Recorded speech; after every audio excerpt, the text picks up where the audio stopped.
And hi everyone, welcome to Life Edge, because life, it just shouldn't be mediocre.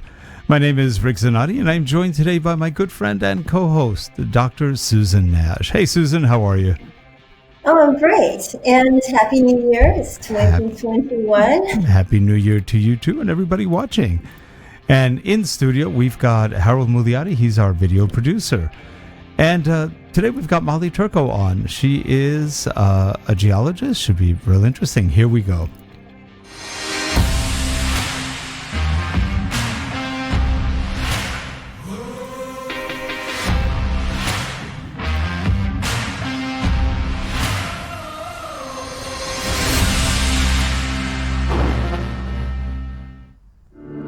This show is sponsored by Relay Corporation.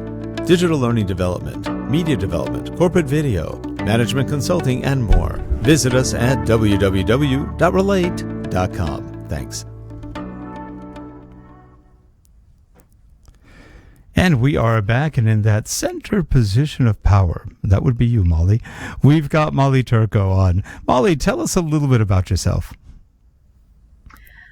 Well, Happy New Year to you all. I am a structural geologist and currently from Oklahoma, lived here much of my life.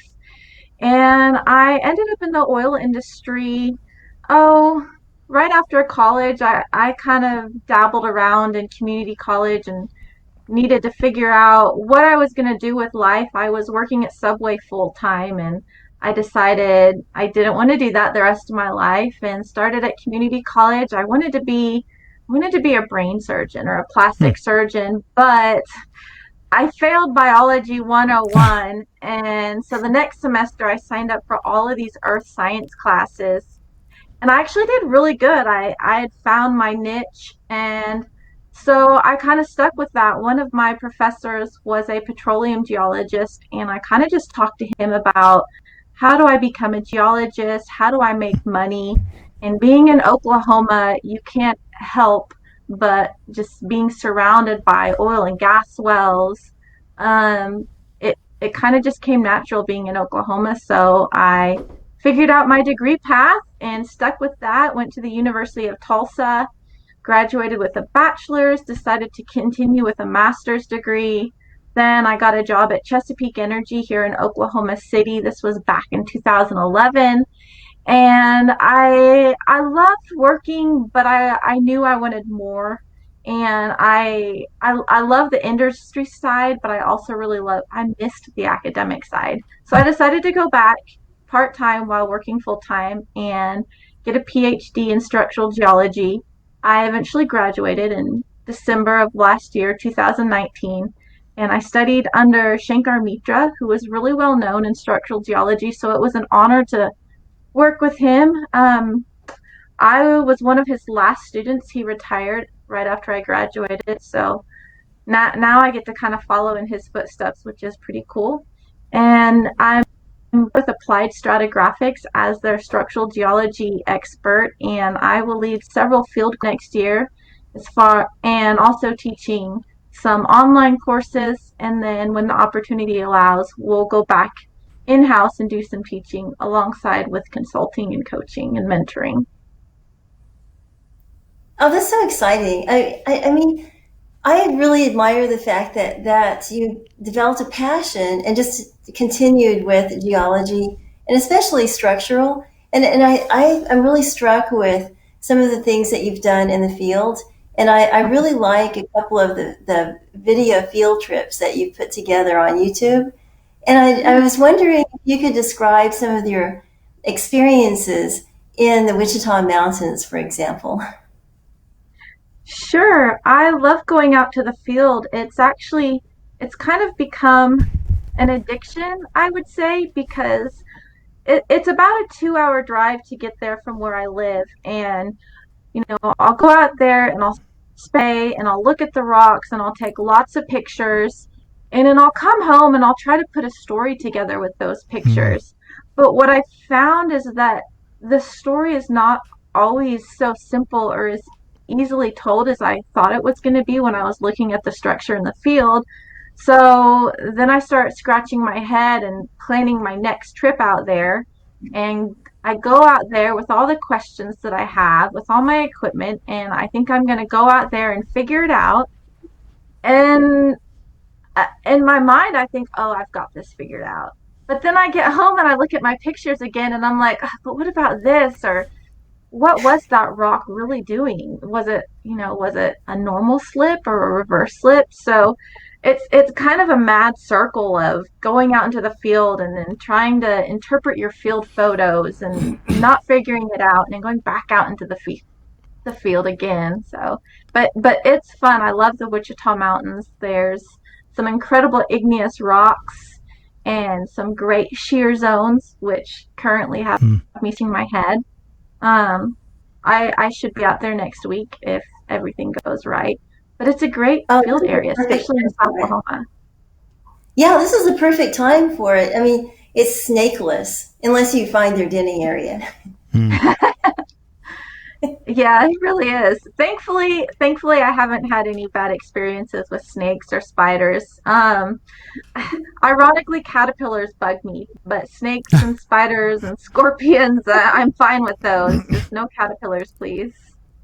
So Molly, it sounds like when you're out there, what I'm hearing is you've got a story in mind, you take the pictures. It almost sounds like the rock, the formations, it tells you something. You're getting a story from what you're seeing, aren't you? Yes, absolutely. I kind of sometimes just want to hug the rock and listen to it. It sounds like I'm an old hippie or something, but it it's kind of more just about freeing your mind and thinking about how things move in 3D and why the rock is breaking the way it's breaking. Certain rocks, like a granite, break differently than a limestone or a sandstone. And there's enough studies out there. You can look at these little, they call them like kinematic indicators. They're kind of like the little fingerprints of how the rock break and why they break that way. So kind of just training your eye to recognize those things, and then thinking about the type of rock you're in. And it's really a lot to think about, but it's fun. It's a puzzle, and I'm always trying to figure out these pieces that seem to be jumbled together. But it's fun. I enjoy it. So are a lot of these formations more current, some of them ancient? What do you find more often than not? So these rocks in the Wichita Mountain, these granites are, maybe 565 million years old. A lot of them are what we call Cambrian in age. So that's pretty old, geologically speaking. And then in the Pennsylvanian, which maybe like 300 years ago, the continents collided and these rocks were uplifted. So you have these really old rocks that were deeply buried. And well, back in the Cambrian, when you had the rifting phase, you had a bunch of normal faulting. These things were being stretched out, and they created these shear zones, these normal faults, with a normal sense of slip. But then in the Pennsylvanian, when the continents came back together, these rocks were uplifted, and those shear zones, probably a lot of them the same shear zones and the new ones, they became sheared with a reverse sense of slip, so the opposite sense of slip. And trying to figure out these shear zones is a little bit perplexing because I can go out to the field and convince myself it's normal slip, come back home, look at these pictures, convince myself it's reverse slip, and it's granite, so you don't really have the bedding to help you. You really kind of just have to look at these little small sculptures and try to just figure it out as best you can. Well, okay, so whenever you go in, do you do thin sections, and does the orientation of, I guess, I don't know, I mean, I guess it would help you in the original crystallography to tell at the time it was formed what was going on, but then later, I guess you could get, say, maybe friction zones or I don't know, what would you look at in the thin section?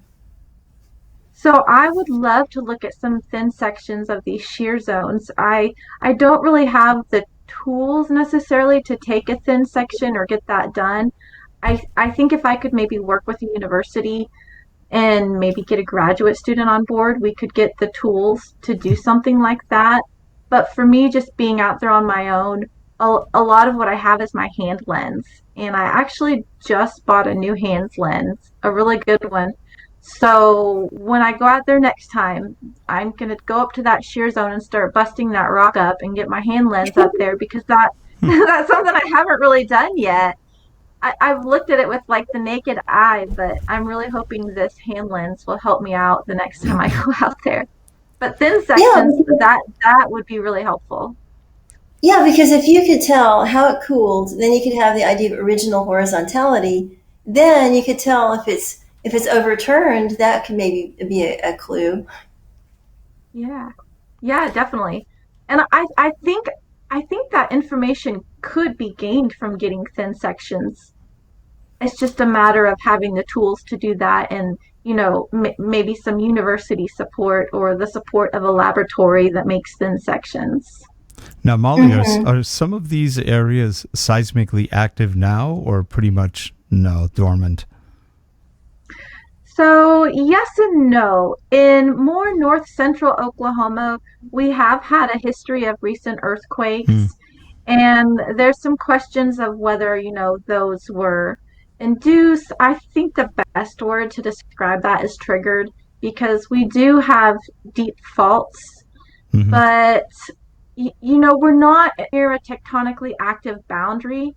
So those faults probably formed back in the Pennsylvanian a really long time ago. And then as we start to change some of like the reservoir properties in the basement, that could have triggered some faults, small faults compared to what you probably get out in California. Right. But a big but is in front of the Wichita uplift, there is a more or less east-west fault called the Meers fault. And that is a fault that has likely had some pretty big earthquakes in the past. I don't remember how long ago, sometime within the Holocene, but nothing like modern day. This was something maybe like before people even were around. But doing some kind of modern trenching, seismologists have studied that, and some of them have even said earthquakes as big as a 7.0, which in Oklahoma, that's really, it's almost hard to, but I'm not, I don't study the modern earthquakes, so I can't speak to it for myself. I kind of just have to take what they say. Meers, Well, Meers, I remember going there when I was in undergraduate. We would go and stop in Meers, and they had they would have Meers burgers. They have a little store restaurant, and then they have longhorn cattle, and they raise the cattle and make them into hamburgers right there in the Wichita Mountains. But what's interesting about it, and I don't think it's there anymore, because last time I went was like 2 years ago. It used to be a seismic monitoring station for the Oklahoma Geological Survey. Yeah, I remember seeing that there.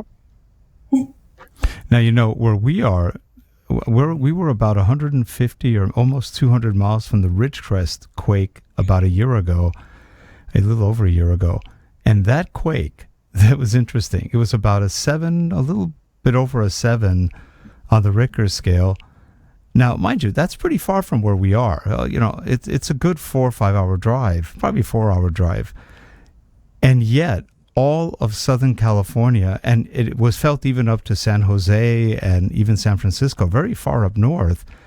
But the whole of Southern California, literally for 1 minute and a little over a minute, just felt like we were a ship on a very gentle lake, just going back and forth, up and down. And it was literally doing that motion for over a minute. We're going, oh my God. At first we thought it was just in our area.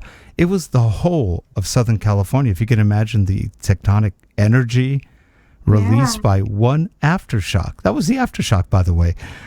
It was mind-boggling. It was just like we're sitting in our house going, oh, please stop moving when it's level again. And it was. We actually lucked out, because I was thinking, what if it stops and we're like this or like that? It was a thought that actually crossed our minds. That was scary. Very different from a normal quake that we've had, because it was so slow. It was like literally being on a very big boat, just gently rolling on a lake or river. Really interesting. And of course, they said that for tectonic activity, what is it? The two major plates just around, I guess they meet somewhere around Oregon, will probably slip sometime in the next 30 years. And they said that could generate a 9 or more. So that's going to be an interesting one. We don't know what kind of energy or what damage that one will cause, because that's huge. That's both the huge plates in the Pacific over here. So interesting. Well, that might go at the same time as the Yellowstone caldera. Oh, they're talking about that too. Yeah. Interesting. So Molly, at first when we were hearing about, oh, she just goes and take pictures, it sounds boring, but it's a real story. You've got some real kind of excitement in what you do. You're really going back into the past and kind of gazing into the future at the same time, aren't you? Yeah. I love it. It's probably not everybody's cup of tea, but it is my passion. I love structural geology, and for me, I love it. I might not be very interesting in other parts of my life, but I do love structural geology. So when you were doing your PhD, did you go out and what was the whole focus of your dissertation? So my dissertation was really understanding the tectonic evolution of the Wichita uplift. And that really kind of has big implications to structures in the Anadarko Basin and the Ardmore Basin, which are both kind of adjacent to there. And I was actually very fortunate to have an opportunity to use a lot of seismic data over that area.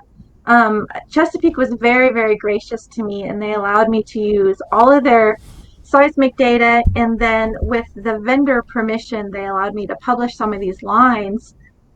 But that allowed me to really study kind of the details of the structure, and knowing some of the detailed timing of the stratigraphy, what we noticed was a change in the structural style, but only on certain structures, and it was the structures that were oriented more east-west. And the northwest, southeast structures in the basin, they really didn't have a change. But when we noticed that change on the east-west structures, what we attributed that to was a slight rotation in the regional stresses. And that rotation allowed for those change in structural styles, which is really great for the Wichita uplift. But that also has really big implications to ancestral Rockies. So the ancestral Rockies and the Wichita uplift are all controversial on the structural styles and paleostress directions. Some people think, or I don't want to say think, but maybe like traditional studies have kind of attributed that deformation to the collision of North America and Africa / South America. But that would make your paleostresses basically being forced to the northeast or to the northwest, which doesn't fit with the structures that we saw. What did fit was a northwest directed stress, a northeast directed stress.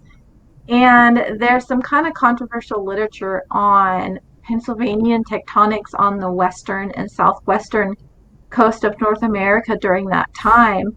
And these articles were written in 2017, but they fit really nicely with what I saw in the Wichita uplift and structures in the Anadarko Basin, which has pretty big implications. It kind of goes against all the old historic literature from like the 50s, the 60s, the 70s. So I think there could be some big stuff coming out of it. There are some great authors that are more familiar with the structures in the ancestral Rockies, but I feel pretty confident in our observations in the Anadarko Basin and Wichita uplift, and it's pretty cool that our observations support some of what they proposed. So I have a question, and it may be one that you won't want to answer, but I noticed that you're using Blakey. And Blakey has, for those viewers who don't know Blakey has made diagrams and maps of reconstructions of every single age of the Earth, starting with just one single continent. And I wonder, okay, my question is, can you really believe Blakey? I mean, is it time to savage those and question some of those interpretations? Yeah, I enjoy his work. I wouldn't put a prospect on a map based on his work, but I think when it comes to describing paleotectonics, I think he definitely does well to get the big picture. And I would not be surprised if they do change over time. Maybe more at the smaller scale, maybe thinking at the scale of like counties or state level. But I feel pretty comfortable with them at the bigger scale.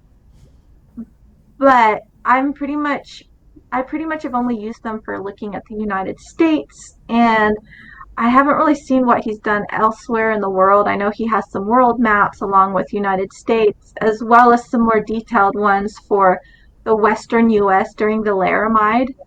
Um, but I think they make great visuals. It's fun to take a Blakey map and then put your own annotations on there, put your own interpretations on there.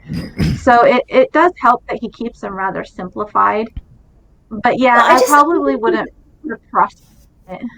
well, I just keep thinking of Blakey as being. I mean, I love his maps, and they're good as far as they go. But I keep thinking of the early cartographers when they were going from Europe to the U.S. or no, it wasn't the U.S. to the Americas, and they remember how incomplete the maps were at first. They would have Yeah. this teeny tiny little island, and that was supposed to be the continent of the U.S. or the America. Oh, good grief! Thinking U.S. centric of North America and South America, and I just wonder what's lurking, what we haven't found yet. New Yeah. continents, etc. Old Yeah, I continents wonder that, that too. yeah, there could be an entire continent subsumed somewhere. Hmm. That's just thinking. Yeah. Yeah, no, I would not be surprised at all. I know especially people who have studied the southwestern US, there's a lot of things that might be missing from those Blakey maps, but it's just a matter of getting the data out there and making publications and observations. And I definitely think there could be more stuff out there that he's missing. Well, they found some kind of new plate in the Pacific, I believe. I'll have to do some digging. I should have researched that. It just occurred to me now. So that's just another one example of all these new plates and subplates that they're Yeah. finding.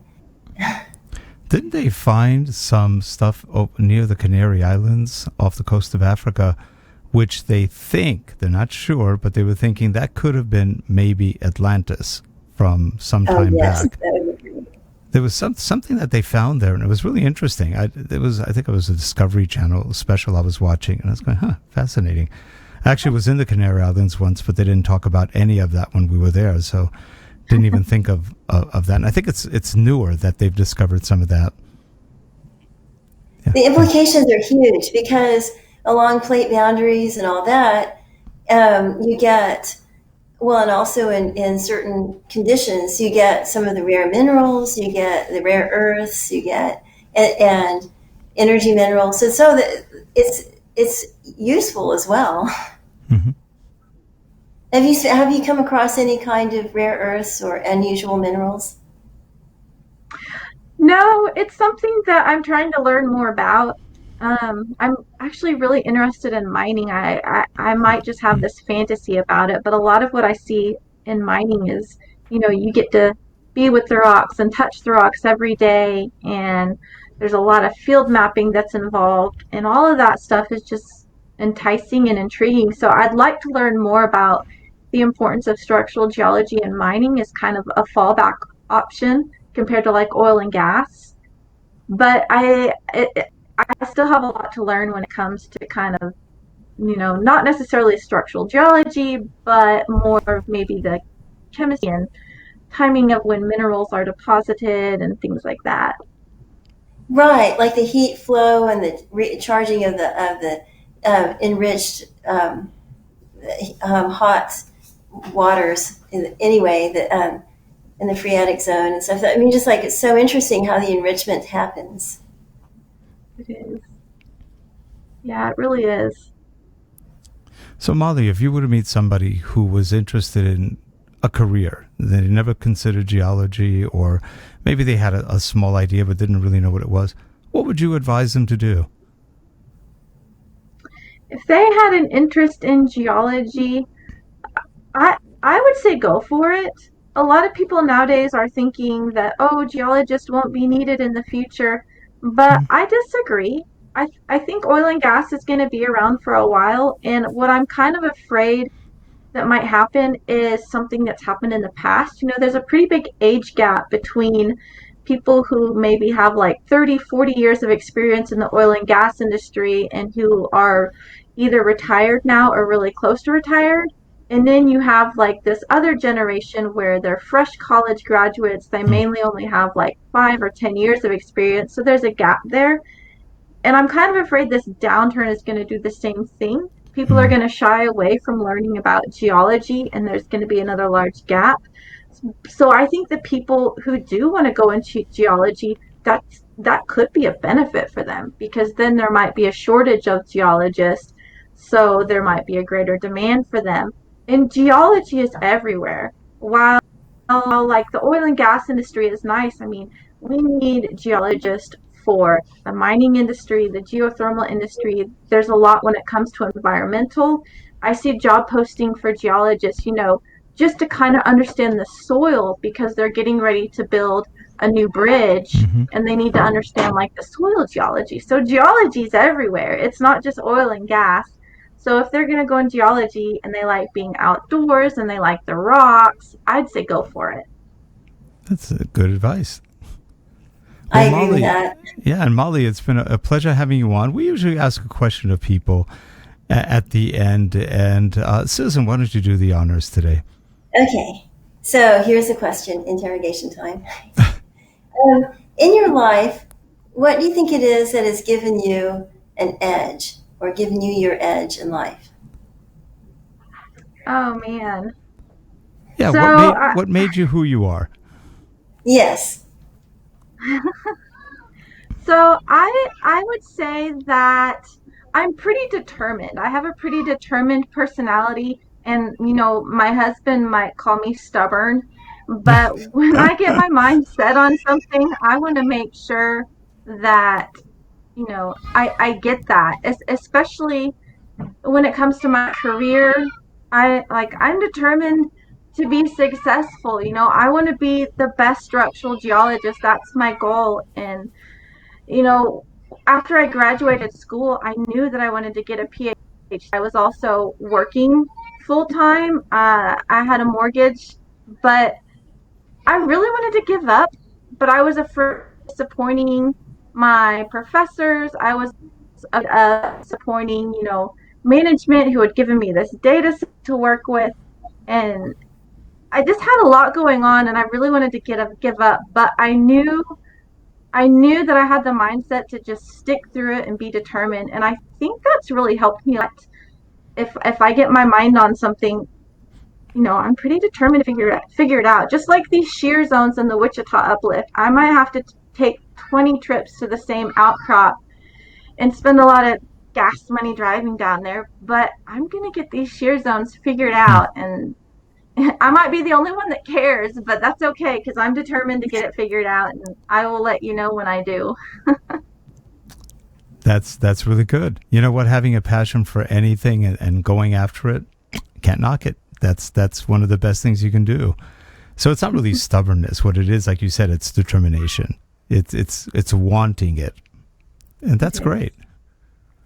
And I think it ties in with having a vision too, and having a kind of a vision driven life, which is I think the thing that we have to have. And so it's inspiring to hear that.